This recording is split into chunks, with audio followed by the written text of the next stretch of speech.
जय श्री कृष्ण। सोनल भूपेश बुद्धदेव खामगांव से। आज हमारा विषय है पर्यावरण।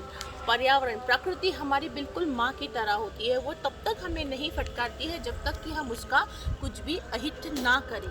और हम जानते हैं कि प्रकृति हमारे आसपास का जो वातावरण है, जैसे जल, वायु, पानी, पशु पक्षी, पौधे, इन सबको मिलके बनता है। इसमें से किसी एक का भी असंतुलन यानी हम अपने जीवन का अमंगल करने के लिए तैयार है। इसलिए हमें इन सब का संरक्षण करना चाहिए। प्रकृति से हमें बहुत कुछ सीखने को मिलता है। प्रकृति का जो पर्वत है वो हमें सिखाते हैं कि हमें किस तरीके से शीश उठा के खड़े रहना है, और पानी और नदियाँ हमें सिखाती है कि हमें अपने मन में आए उस तरीके से वैसे लहराना है।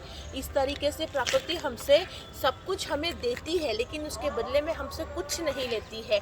तो हमें भी हमेशा देने के लिए तत्पर रहना चाहिए। हमें अपनी प्रकृति की रक्षा करना चाहिए, और प्रकृति की रक्षा ही हमारी रक्षा होगी। हमें प्रकृति में सबसे अहम है पेड़ पौधे।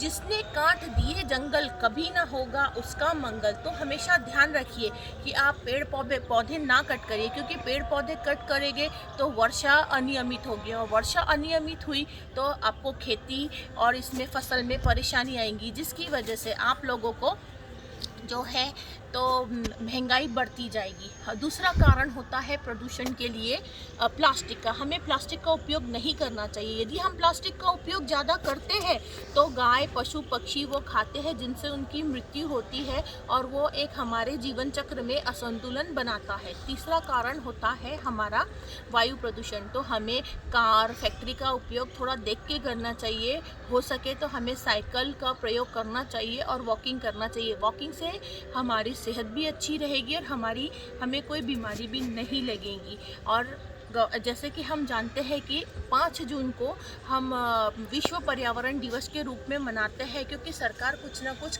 नियम हमेशा बनाई रही है, जिससे हमारा पर्यावरण में हम कुछ ना कुछ संतुलन बना के रखें। और पर्यावरण का संतुलन बनाएंगे तो हम अपने आप को और अपने जीवन को सुरक्षित कर पाएंगे। क्योंकि पर्यावरण में यदि जरा से भी कुछ गड़बड़ होती है तो हमारा वर्षा का परेशानी होती है, हमें ग्लोबल वार्मिंग होता है, एसिड रेन होता है, ओजोन लेयर डैमेज हो रही है। तो सरकार कुछ ना कुछ नियम बना रही है, और सिर्फ ये सरकार का काम नहीं है, यहाँ कुछ हमारी भी जवाबदारी है कि हम अपने हिसाब से और सरकार की मदद करें। क्योंकि सिर्फ ये एक ग्रुप का काम नहीं है, ये प्रत्येक इंसान का काम है कि ये अपनी जवाबदारी अच्छे से निभाए और पर्यावरण